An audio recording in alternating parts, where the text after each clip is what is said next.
Okay, welcome back. So what we wanted to, what we did last time is to talk about signs of permutations.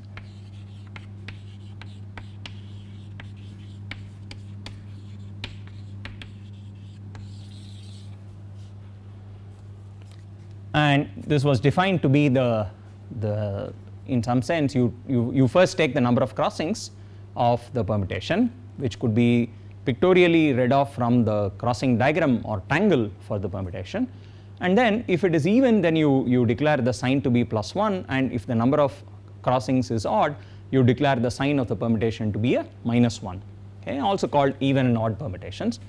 Now I wanted to do a few more examples of these.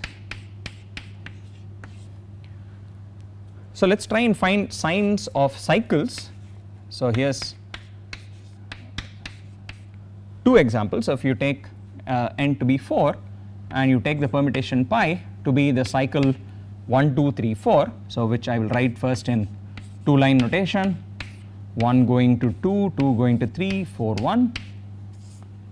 So this is the cycle written in 2 line notation.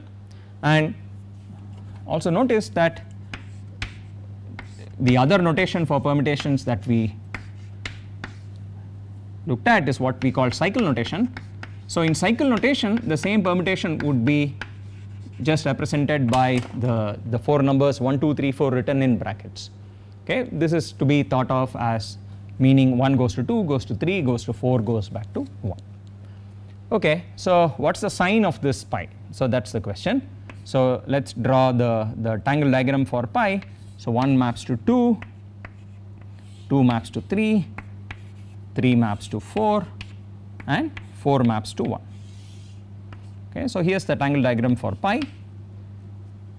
This satisfies all the rules for drawing tangle diagrams correctly. So the number of crossings is 1, 2, and 3. So the number of crossings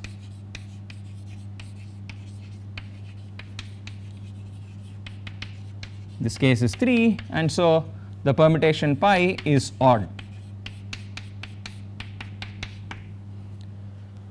Now similarly, of course, if you drew a permutation, the diagram for the 5 cycle, so I take pi to be, now I'll just use cycle notation, 1 goes to 3, goes to 4, goes to 5, goes to 1, and again imagine drawing the, so here's the tangle for this, 2 goes to 3, 3 goes to 4, 4 goes to 5, and 5 goes back to 1. And now the number of crossings is 1 2 3 4, so there are 4 crossings, and therefore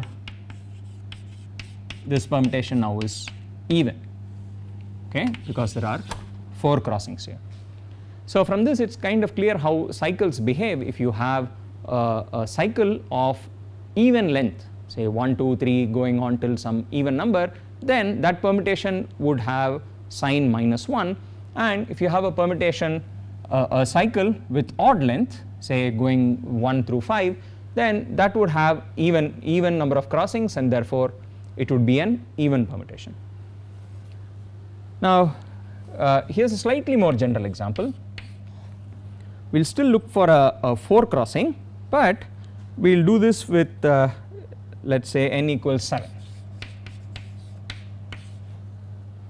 Okay, so what does this mean? So let me take my example. So let me take sigma to be the following.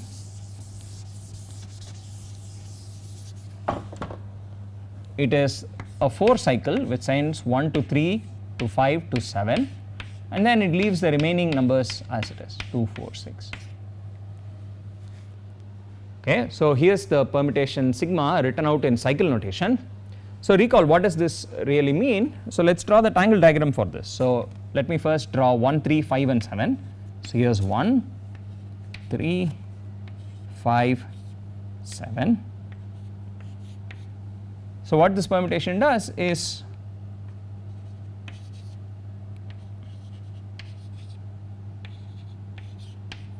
well, it is a 4 cycle if you think of only these numbers 1 3 5 and 7.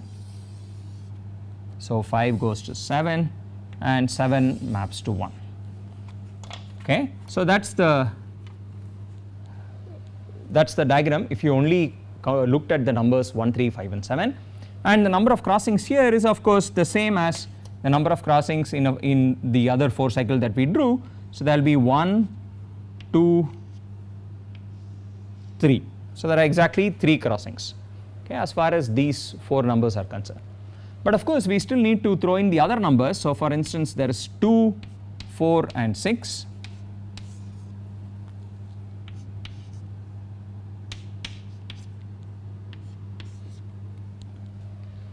Now what this permutation does is it maps 2 to 2. So I just need to draw a straight line which joins 2 and 2, just taking care to ensure that the rules for tangles are preserved. So for instance I don't want to have 3 things passing through a single point.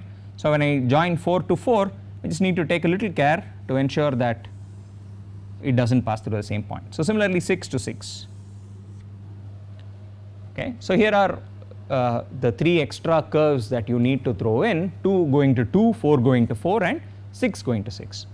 Okay, so now in addition to the 3 crossings that you already had amongst the lines which joined 1, 3, 5 and 7, what we now have are, well, a few more lines, a few more crossings. So let's count the number of crossings. So observe that the red line which joins 2 to 2, it accounts for 2 crossings because it meets the line joining 1 to 3 as well as the line joining 7 to 1. So there are 2 crossings.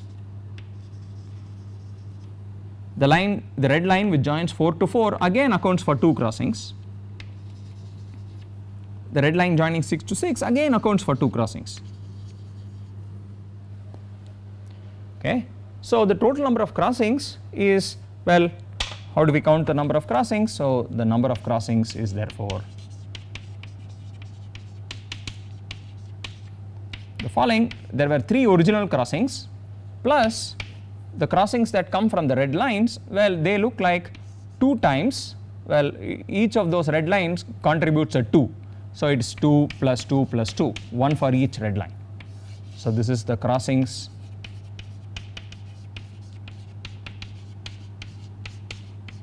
involving the red lines. Okay, and these are the crossings that only involve the white lines. So these are crossings that don't involve the red lines, so not involving the red lines.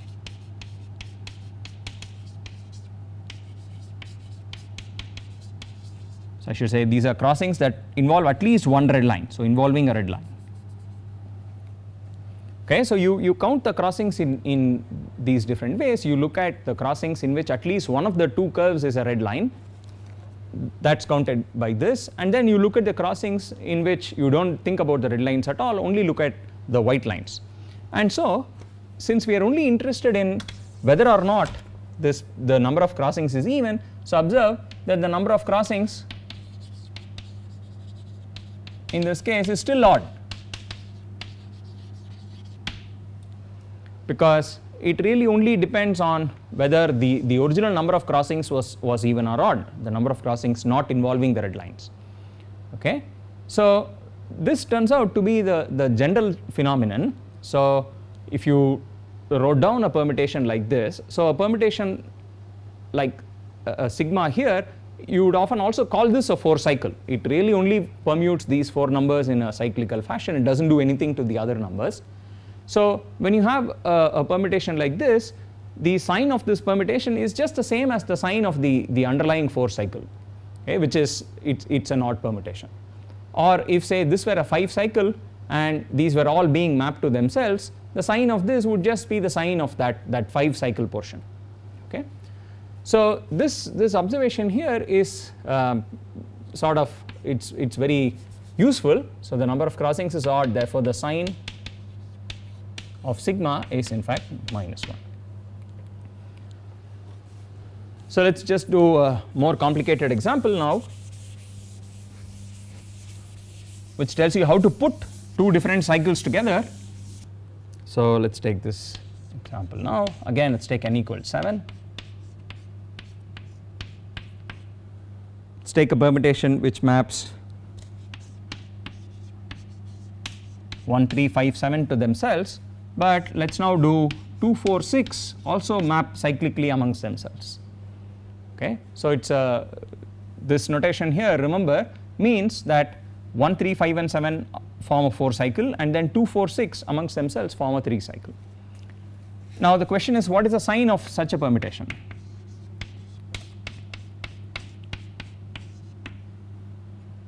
Okay, of course conceivably what one could do is to try and count the total number of crossings. We could look at draw the same sort of diagram in which you would have a 4 cycle and then a triangle diagram for a 3 cycle, but then they would all be crisscrossing each other in a rather complicated fashion.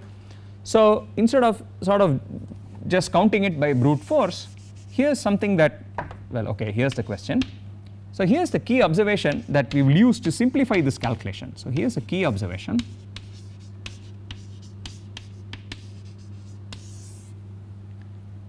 You can think of pi as really being the following.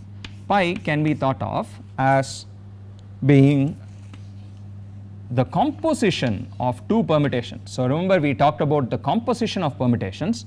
So this is sigma 1 composed with sigma 2.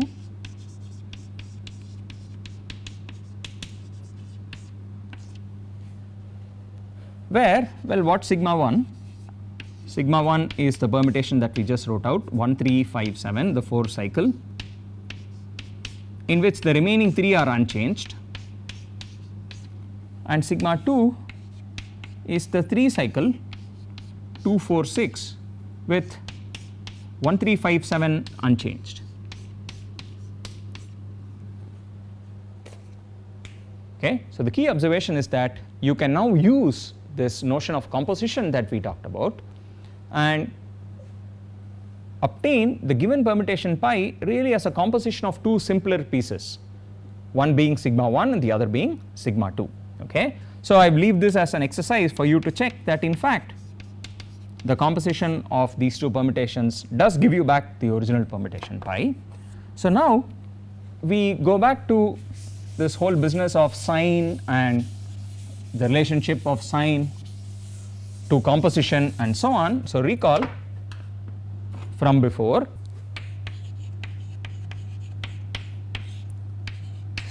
the sign function is really multiplicative with respect to composition. So if I had sigma 1 compose sigma 2, the sign of the composition is just the product of the two signs.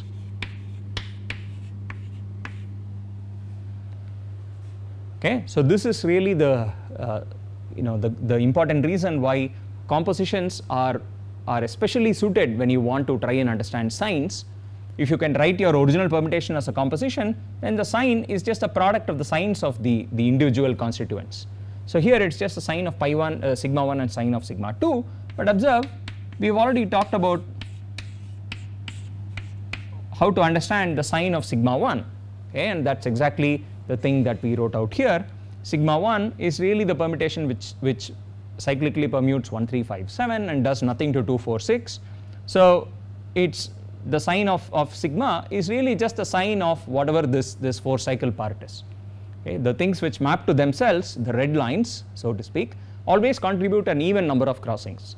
So they don't really contribute to the sign of the permutation. So the sign of sigma 1 would really just be the sign of the 4 cycle, so which is -1 as we said, and similarly the sign of sigma 2.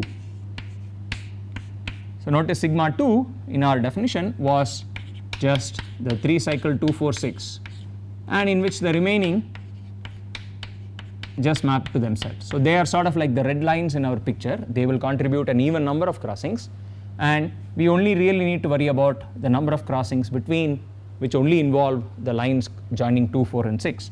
So here it's a sign of the 3 cycle 2, 4, 6, which is a +1. Okay, and so putting these together, the sign of the original permutation pi is just the product of these two signs, therefore it's a -1. Okay, so here's a way of really understanding signs by making full use of this whole of composition as an operation. So and finally, using this business, here's the last thing that would be nice to do in this business. If you have n, let's say a natural number, let's do the following: total number of permutations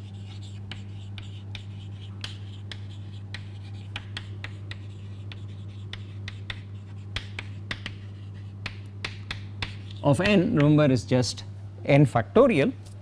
So for n equals 4, for instance, so recall this old table that we talked about, the notion of cycle types or cycle structure. So the various cycle types that we talked about, you can have a 4 cycle, or you can have a 3 cycle and a 1 cycle, you can have a 2 cycle and another 2 cycle, 2 cycle and 2 1 cycles, or 4 1 cycles. These are the various possible cycle types when you are trying to permute 4 numbers, and the number of permutations of each type. So the number of permutations of each of these cycle types we had worked out before. It is 6, 8, 3, 6 and 1.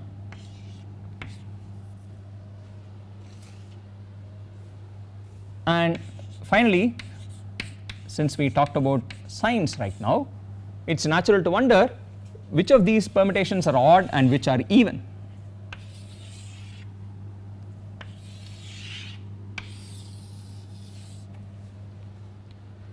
Okay, so we could ask which of these permutations are odd and which are even, and we already have the techniques to answer these questions.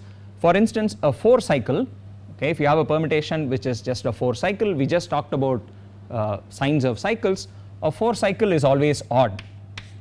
Okay, so I'll just write -1 for odd.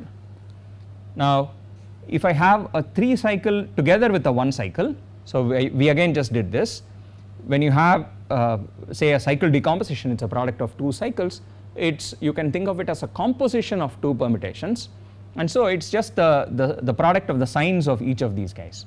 So a 3 cycle would be even and a 1 cycle would be even. A product of 2 evens is again even.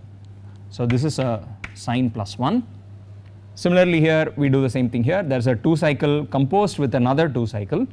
A 2 cycle is odd, another 2 cycle is therefore also odd.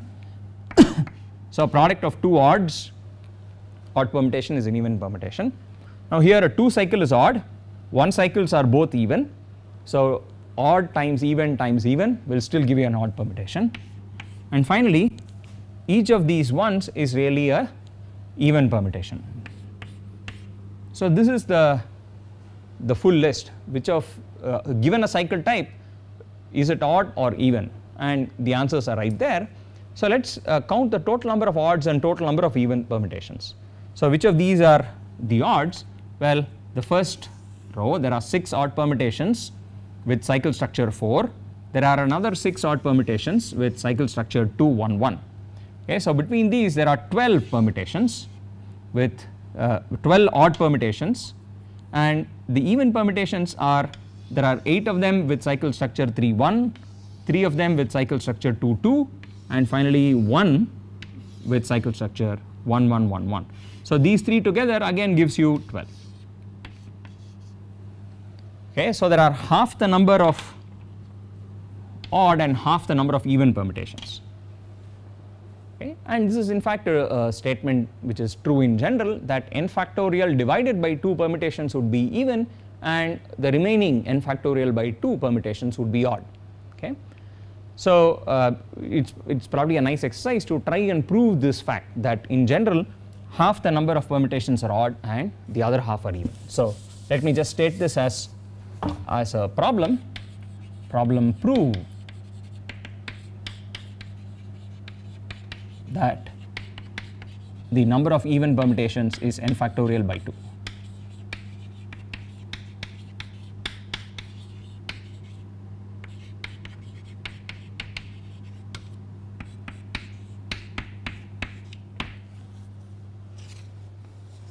Okay, and another exercise is to try and work out this table that I just did for n equals 5.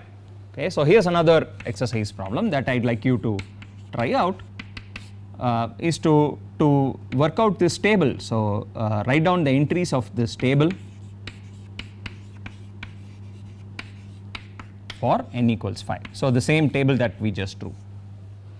Okay, write out all the possible cycle structures for n equals 5, and for each of them work out the number of permutations with that cycle structure, and also work out whether that permutation would be an odd permutation or an even permutation. And from that conclude that at least see that half of n factorial, so 5 factorial in this case is 120, so you should get 60 even permutations and 60 odd permutations in all. Okay, so next time we will talk a little bit more about permutations.